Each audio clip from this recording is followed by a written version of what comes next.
Okay, everyone, today we're going to be solving inequalities. And you can tell they're inequalities because of the symbol. We don't see an equal sign anymore, right? So there's no more equations. But instead, the sides are going to be, unequal. So one side's going to be bigger than the other or smaller than the other. So let's get to solving these. You still want to follow the same isolation rules. So in number one, I'm going to try to isolate x on both sides. So that means I need to get x's out of here, out of the right side, so that they only appear on the left side. This symbol is the greater than symbol, so it's saying that 2x minus 7 is greater than 9. And we just keep solving like an equation. 2x has to be greater than 16, which means x has to be greater than 8. So that's our answer. So now how do we put it in interval notation? So this is inequality notation right now. It can be expressed in interval notation using either parentheses or brackets are the symbols that we're going to use. And the way you write an interval is you start from low to high. So lowest to high. So the lowest number that x could be in this case is going to be 8 because x has to be bigger than 8. And this inequality is a strict inequality. So x has to be strictly bigger than 8, meaning it can't equal 8. So if it could equal 8, we would put a bracket instead. We're going to see that in example number 3. So in number 3, we're going to be using a bracket. But in this example, because it's a strict inequality, x has to be strictly greater than 8, we're going to put a parentheses, which indicates that your solution set begins right after 8. Like 8.0000001, you could imagine, and it's going to go all the way up without bound. So it's going to go all the way up to infinity and beyond, and there you go. So there's your interval notation. Let's do number 2. Number 2, same thing. We're going to organize it so x's are only found on one side. So it's going to give us 5x over here, and then 10 over there. And we divide both sides by 5, and x has to be less than or equal to 2. Actually here we're going to see a bracket as well. So number 3 and number 2. Any inequality with an equal sign or half an equal sign underneath is going to have a bracket.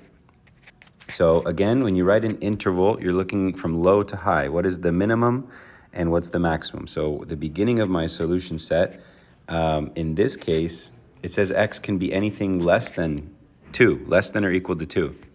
That means your interval is decreasing without bound. It just goes forever to the left. X can be anything from negative infinity all the way up to 2. But in this one, I'm including 2. So this is inclusive. So I'm including 2 in my solution set. And so that's why I put a bracket there. Now I've got some fractions in number 3. So because this one's negative, I think you have a couple options here. So you could add 3/2 x to both sides. Either way, when you solve inequalities, it's typically easier to keep the x's on the left. Because then when you graph them, and I haven't been graphing them, but when you graph them, it'll tell you the direction to go. So actually, let's go back here, to number 1, and let's graph number 1. So I'm going to save this one. We're just continue with number 1 for now. So at number 1, we had to graph the solution set x is greater than 8. And we also have to, display the correct interval, which is that x can go from 8 to infinity. So all we do is we find 8 on the number line, right? Here, we're going to choose between an open circle, like an empty circle, or a closed circle. In this case, it's going to be empty because 8 is not included. The number 8 is not included in the solution set. And then we're going to graph to the right because it's greater than. So this represents all the numbers that x could be for my inequality to be true. Right? You could also graph it. See if I can grab it. You can put it on the line if you want, or write it above the line. It's up to you. Here's the graph for number 2. So for number 2, it's inclusive. That means that you're going to close the circle. So again, you could do it on the line or above the line. wherever it's clearly visible. But we're going to close the circle. We're going to fill it in to show that 2 is part of the solution set. And then we're going to shade in the rest. You could use a highlighter, but that right there is my solution set. Those are all the numbers that x could be to make the inequality true. Okay, so now let's do number 3. So number 3 was here, 1 minus 3 halves x is greater than or equal to x minus 4. So here, what I was saying was you want to try to keep your x's on your left, and if the x's are on the right, it's no big deal because you're just going to have to flip the direction. But here, it's easier to graph x is greater than 8 as opposed to 8 is less than x. People, I know sometimes people will say that the solution set, the graph points in the direction of the symbol. That's only true if x is on the left. So see, if you were to solve the inequality this way, it would tell you the arrow is pointing to the left. But that doesn't mean that you shade to the left. X has to be on the left for that trick to work. For the inequality symbol to be pointing in the direction of the graph. So just be careful of that. So I'll show you here. So let's say I were to add 3 halves x to both sides. Okay, and then I get 1 is greater than or equal to, this is 2 halves of x, right? 1 whole x is 2 halves, so that's 5 halves x minus 4. And then I'm going to move the 4 to the other side, and I get 5 is greater than or equal to 5 halves x. And then here, we're going to get to multiply by the reciprocal to cancel out that coefficient. Like that. You're going to be left with x. So this reads 2 is greater than or equal to x. So the number 2 has to be bigger than x or equal to it, right? So that alone could help you plot it. But this is a case, this is a scenario where the inequality symbol, it does not point in the direction of the solution set. The solution set's not going to look like that because the number 2 has to be bigger than x or equal to it. So if 2 has to be bigger than x, that means x is all over here. It's all this way. But what you might want to do before is just switch it. So you're allowed to reflect inequalities. You just have to make sure that the symbol follows the correct relationship. So if 2 is the bigger number and x is the smaller number, then when x jumps over to the left, the symbol needs to reflect that.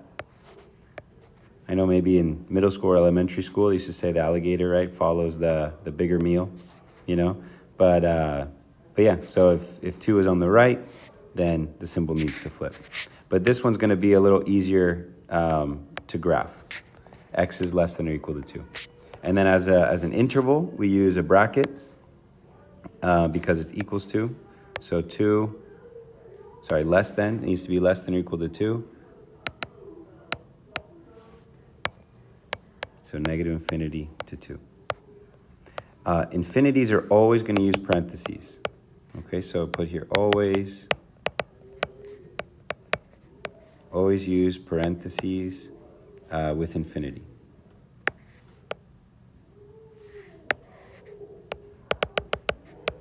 There's a few explanations for this, but one of them is that infinity is not a number it's not a number that can belong to your solution set. It's not like x can ever reach infinity. It just it goes in that direction. So we use brackets for numbers that are members of our set, of our solution set, and infinity is not really like a member or a number. So we use parentheses. Okay, let's do number 4. So number 4, same thing. What we could do is we could add 5/3 x to both sides. You could also choose to subtract x from both sides. It's your preference. When I do that, I'm going to get 2 is greater than, this is 3/3 of x, right? So I get 8/3 of x minus 6. And then add 6 to both sides. And then multiply by the reciprocal. So 3/8, 3/8, and that simplifies nicely. And then so you get x is going to be, so here you're going to get 3 is greater than x.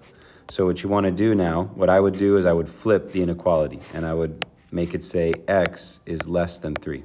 They both mean the same thing, but this is going to be a little easier to work with when you graph and when you do your interval. So let's graph it. Here's 3. This is going to be open circle because it's not including 3, and less than. All the numbers that are less than 3. And then as an interval, it's going to be negative infinity. It's coming from that direction, from negative infinity all the way up to 3, but not including 3. So we put a parentheses. Okay, let's go to the next one.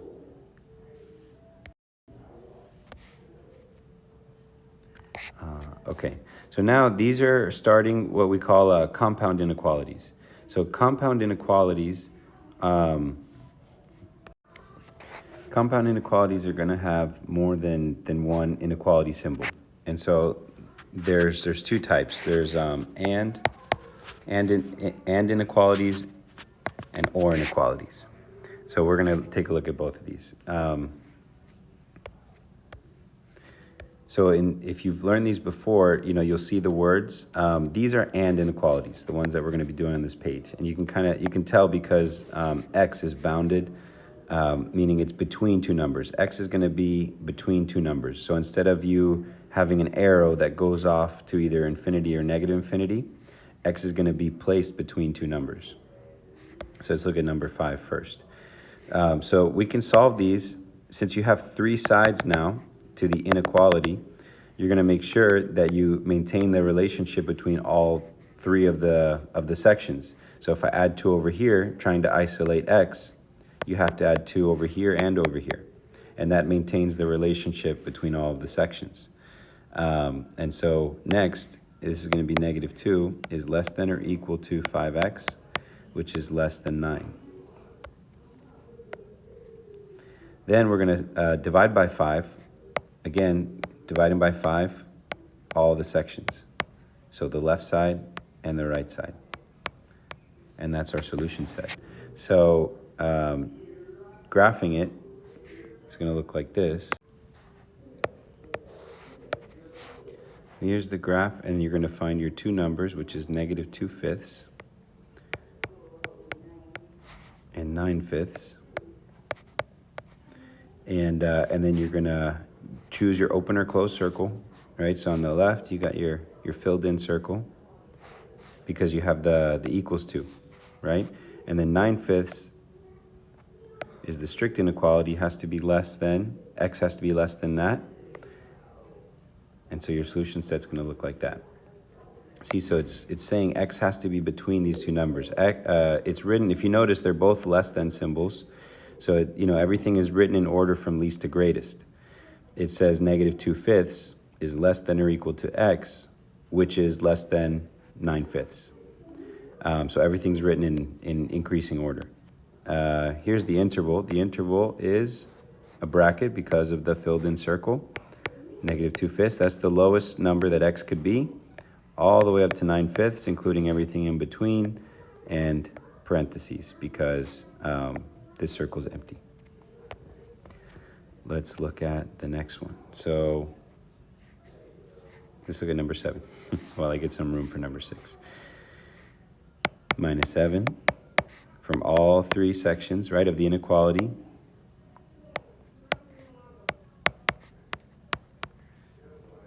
And then divide by 2.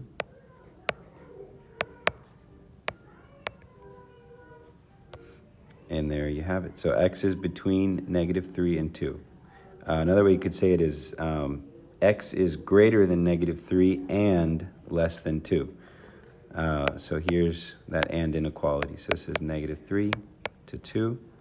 Both are open circles or empty circles with the shading in the middle. And your interval notation is from negative 3 to 2, both with parentheses. Let's do number 8. So number 8 is you're going to subtract 2/3.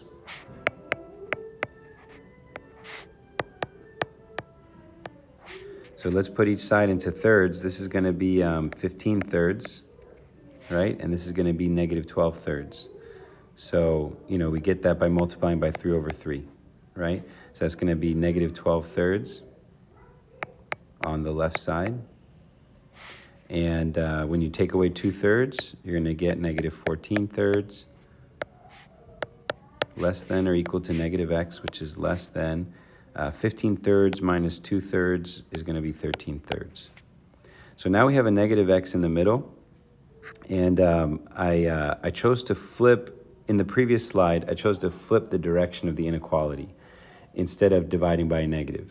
But here you're going to get to see what happens when you divide by a negative. Anytime you divide by a negative in an inequality, the symbols have to change direction.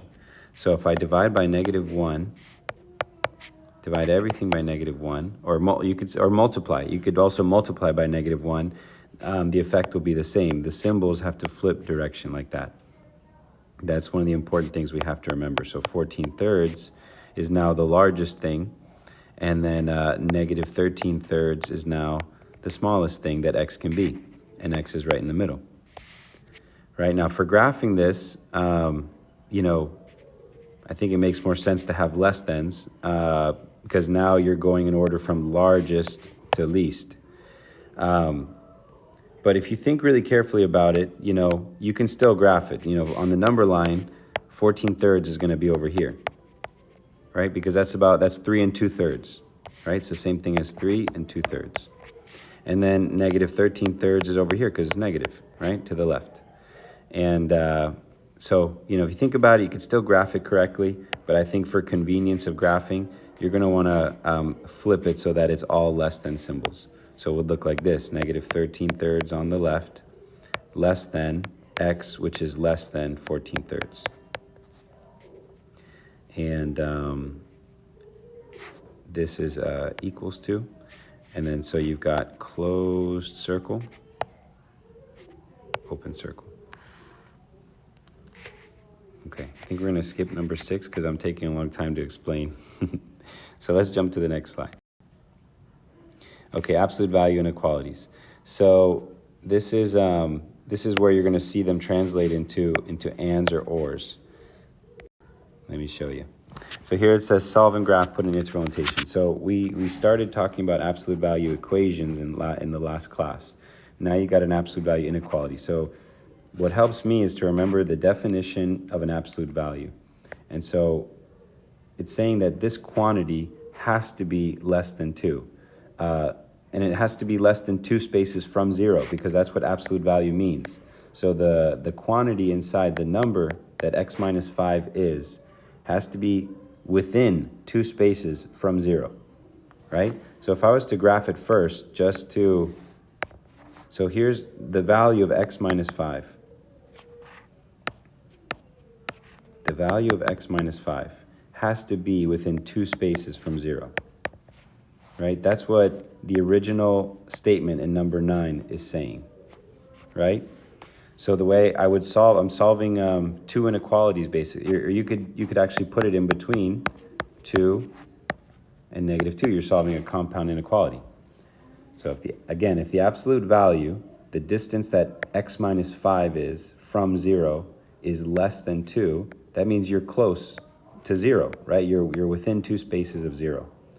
So I would write it like this, and then I would solve. So that's not our answer, but that gets us on our way to solving. We add 5 to both sides, and we get that we get 3 is less than x, which is less than 7.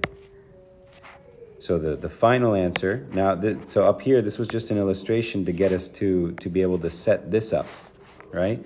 But our final solution is this one. This is our final solution. If I was to write it as an interval, it would be from 3 to 7, and the graph would look like this: 3 to 7 with open circles. So there you go. Let's do number 10. This is an and inequality, right? Because x can't be, or x is both things. X is greater than 3 and less than 7 at the same time. let's look at number 10, which is going to be an OR inequality. You're going to see why. So here, again, thinking of the definition of absolute value, x plus 3, the value of x plus 3 has to be more than 7 spaces from 0, or equal to. So it's 7 or more away from 0. So that means it's getting farther from 0. The value of this, the quantity that x plus 3 is getting farther from 0. So if I graph it just initially, not the final answer, but I just graph it initially to get a picture of this, 7 spaces from 0 and farther than that is this way. And we're going to include the 7 in our solution because of the equal sign. And then over here, that's 7 spaces from 0. And I want it to be farther than 7 spaces from 0 because of the greater than sign. So again, the distance that this value is from 0 is larger than 7. You could say farther than 7. So this is going to help me set up my inequality.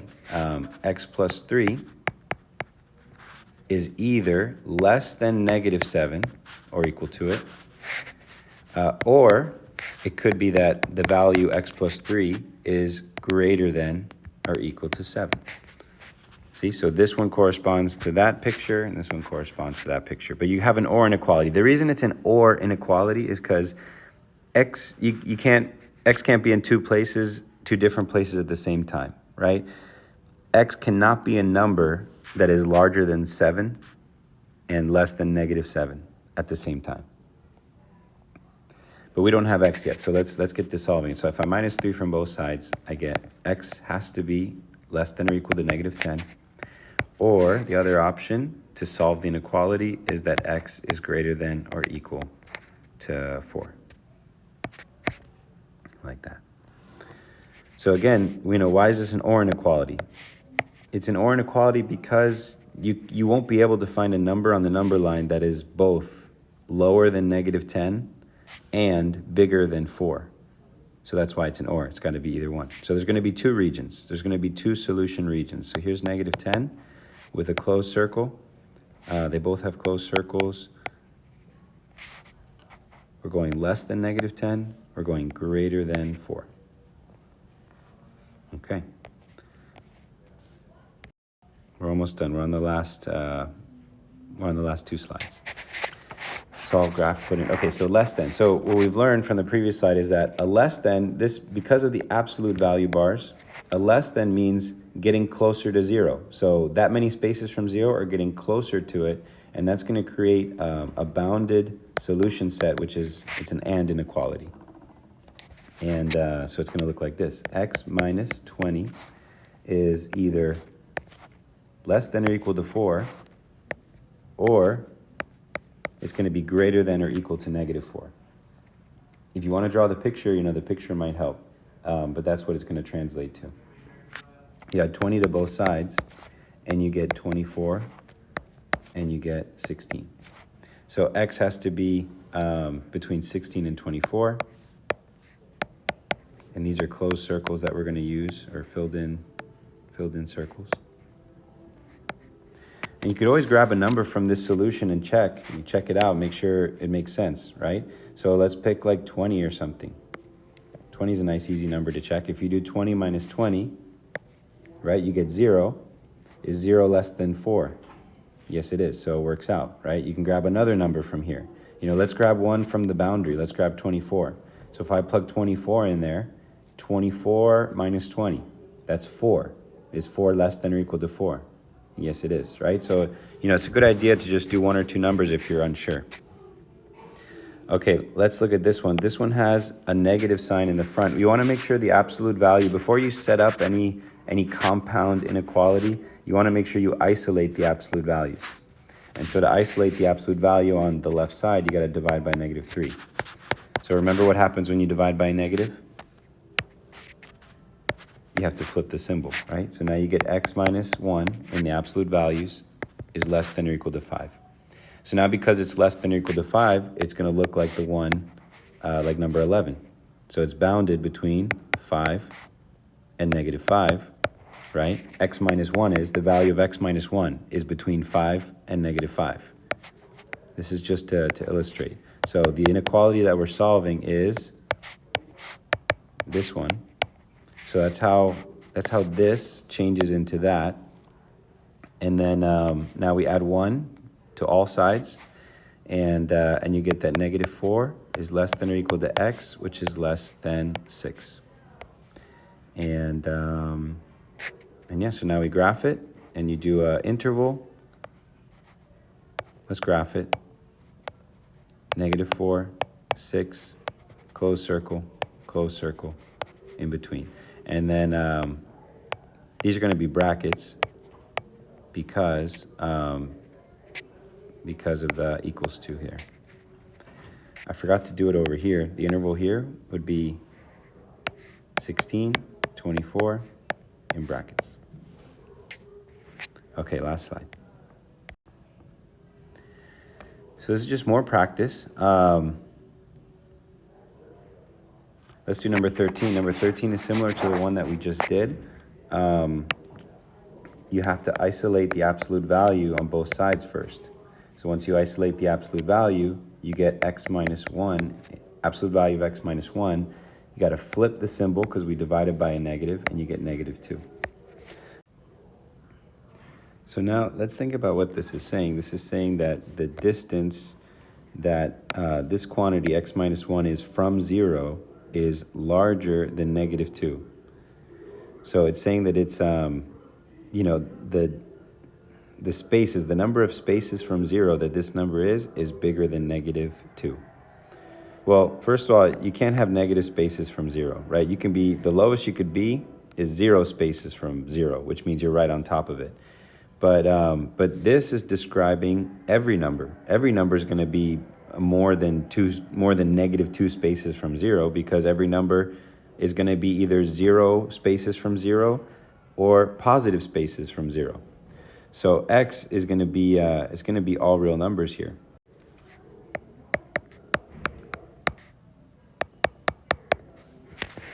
Okay, so next, let's look at number 14. So number 14 is saying that the absolute value of this quantity is less than or equal to 0. Well, the absolute value of any number cannot be less than 0. We looked at that in number 13. So you can't be a negative number of spaces from 0. But you can be 0 spaces from 0. So basically the only option left for x minus 1 is to be equal to 0. So that means that x has to be the number 1. That's the only number that's going to work in this puzzle, to solve this puzzle. If you do 1 minus 1, absolute value of that is equal to the absolute value of 0, which is 0. But no other number that you pick is going to yield a 0 as a result. Any other number you pick is going to turn to positive, right? Because you're either going to get a positive number in the absolute value or a negative number in the absolute value, and those numbers are not going to be 0 spaces from 0. And they can't be less than 0 spaces from 0. So number 14, that's the only option. Let's look at number 15. Same thing here. You can't be less than 0 spaces from 0. You can't be negative spaces from 0. So 2x minus 1 has to be equal to 0 in order for, to find a solution. And so x is going to be 1/2 here. I guess, if you graph it, it's just going to be over here. If you graph it, it's just going to be a circle at 1 without any lines. Same thing here, 1/2. That's just going to be a circle, filled in circle, without any arrows. And then here's the last one. So if we think about this absolute value inequality, it says, the absolute value of this quantity has to be greater than 0. So that's basically going to be any number that doesn't make the inside 0. So any number that doesn't make the inside 0. So basically one thing I could do is I could just solve for what makes this equal to 0, which is 1/2, and that's the only number that x can't be, because any other number is going to yield a positive number or a negative number inside the absolute value bars, which is going to be necessarily more than 0 spaces from 0. So my interval would be negative infinity, all the way up to 1/2, which x cannot be because that would make it 0, and then put that in union with 1/2 to infinity. So we show a break in the interval. This is the only, 1/2 is the only number that's excluded. And so, so you're going to have two solution sets. And then a graph, I guess it would look like this. Here's a half, not including 1/2, but including every other number. So it would look like that. So I hope this video helped. Let me know in class if you guys have any questions. See you next time.